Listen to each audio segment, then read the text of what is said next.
هل يستغل حسين الشحات إصابته ويتجاهل حضور جلسة المحكمة في قضية الشيبي؟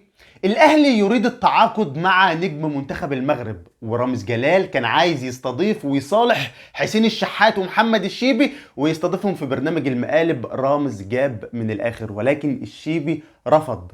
تفاصيل مثيرة جدا وكواليس مهمة جدا هنعرفها في حلقة النهاردة، يا ريت الكل يركز معايا. كلنا طبعا عارفين ان حسين الشحات اصيب في مباراة الاهلي وسيمبا بالامس، ويقال ان حصل او يعني حسين الشحات اصيب بشرخ في عظمة الوجه، وبيقولوا ان الفحوصات والاشاعات اثبتت نزيف داخلي اسفل العين. طبعا ربنا يشفيه، لو كانوا صادقين ربنا يشفيه ويعافيه يا رب، واللهم لا شماتة. وانا متاكد حتى ان كل المتضامنين مع الشيبي يعني بيتمنوا الشفاء العاجل لحسين الشحات، حتى الشيبي نفسه بيتمنى الشفاء لحسين الشحات. وفككم من قصة ان ده انتقام وان بياخد عقابه وجزاؤه والكلام ده، كل حاجة بتاعت ربنا طبعا. ولكن احنا دلوقتي عندنا قضية على الورق عايزين نناقشها بالحق وبالعقل. دلوقتي في جلسة قريبة جدا اليومين الجايين في المحكمة والقضاء، المفروض ان هيتم صدور فيها حكم على حسين الشحات او هيتم فيها حدوث شيء جديد. كلنا طبعا عارفين ان القضية كبرت واتحولت للجنايات واخدت جلسة في المحكمة والموضوع كبير، والاتنين قعدوا قدام النائب العام وكان الموضوع كبير جدا، والامر تطور لدرجة ان الاهلي انزعج جدا جدا وراح يشتكي في لجنة الانضباط باتحاد الكورة، اللي بالمناسبة برضه راح يشتكي للاتحاد الدولي، اللي بالمناسبة برضه محدش من مصر انصف انصف محمد الشيبي وجاب له حقه.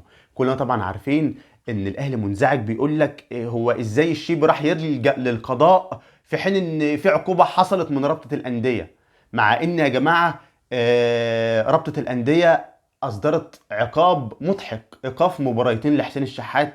يعني حاجة غريبة جدا طبعا، ايقاف مباراتين في فعل شنيع زي دوت، حاجه غير منطقيه. وكمان ده رابطه الانديه اصدرت العقاب على حسين الشحات في نفس اليوم، يعني قبل حتى ما حسين الشحات يفكر يقدم شكوى للجنه الانضباط باتحاد الكره المصري، وهي اللي بتصدر عقوبات من هذه النوعيه.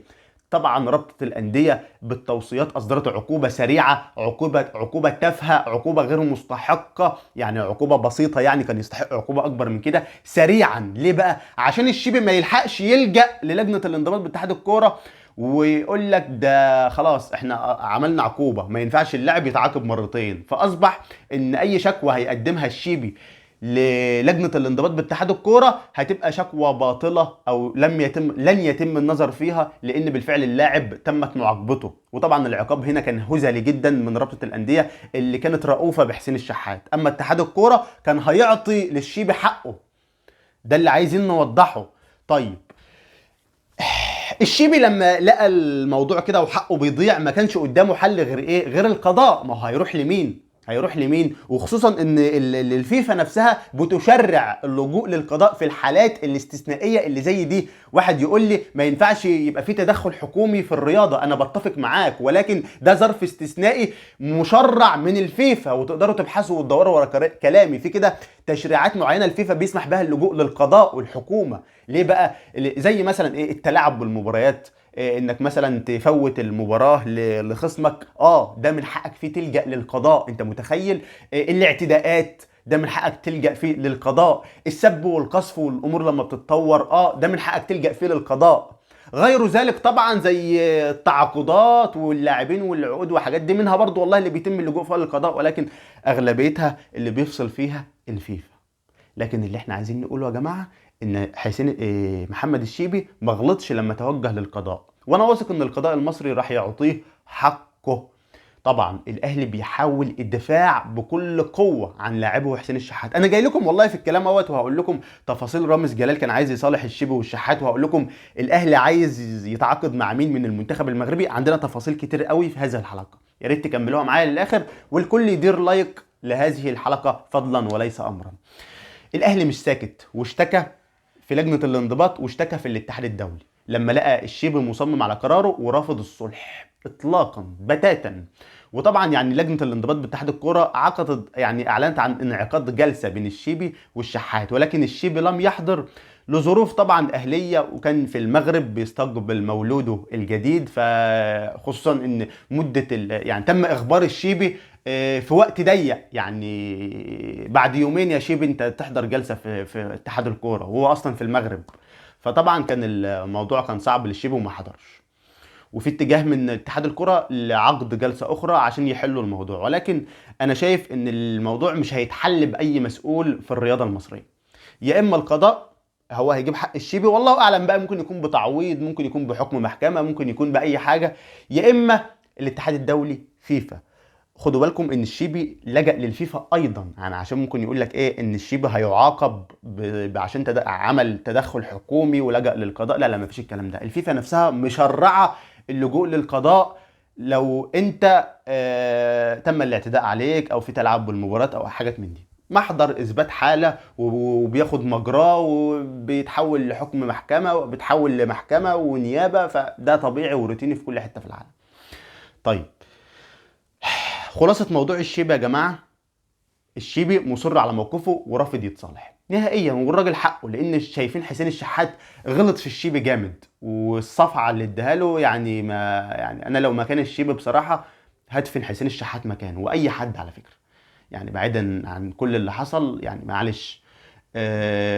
ومش بقلل من الشيبي، والله الشيبي محترم وخلوق جدا، خلوق جدا، ويعني انا اعتقد لو كان لاعب مغربي اخر اللي في موقف الشيبي كان فرم حسين الشحات. يعني انا مثلا مش متخيل حسين الشحات عمل كده مثلا مع سفيان امرابط ولا عمل كده مع عطية الله، ولا عمل كده مع حد من بالمناسبة يا جماعة، الاهلي عايز يتعاقد مع يحيى عطية الله، الظهير الايسر لمنتخب المغرب.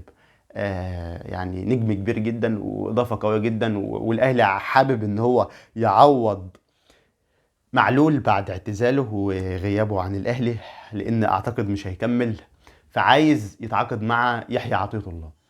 الله اعلم هيتم التعاقد ولا لا، خصوصا ان الموضوع حساس شويه، لكن ما فيهاش خلاف. عندنا رضا سليم مغربي وبيلعب في الاهلي، وغيرهم كتير. طبعا العلاقات هتفضل طيبه جميله بين الاشقاء، ومفيش حاجه هتبوظها ان شاء الله. رامز جلال، رامز جلال حب يستضيف حسين الشحات والشيبي في برنامج رامز جاب من الاخر. رامز جلال عمل المستحيل، وطلب من الشيبي اكتر من 5 6 مرات تعالى، وحتى عرض عليه مال كبير جدا، مال الكثير من المال ولكن محمد الشيبي رفض، لدرجة يعني الإغراءات المالية وصلت يا جماعة لملايين ملايين. فطبعا كانت هي يعني رامز جلال لو كان نجح في حاجة زي دي كانت هتبقى أفضل حلقة في شهر رمضان، وهتبقى هي الحلقة الوحيدة اللي فيها مصداقية ان دول اتنين متخاصمين فعلا، اتنين بينهم مشاكل فعلا. سيبكم من بقية الحلقات وبيجيب ضيفين اكنهم بينهم مشاكل، مفيش الكلام ده كلهم حبايب عادي. ولكن طبعا لان في مشاكل كبيرة، الشيبي رفض رفضا قاطعا الحضور مع رامز وحسين الشحات. لذلك يعني رامز جلال بدل بقى الشيبي بأكرم توفيق زميل حسين الشحات، وتمت الحلقة. طيب، تابعوني اليومين الجايين عشان في تفاصيل، وهقول لكم الجلسة في المحكمة حصل فيها ايه، سواء حسين الشحات استغل اصابته وما حضرش في المحكمة، او حضر.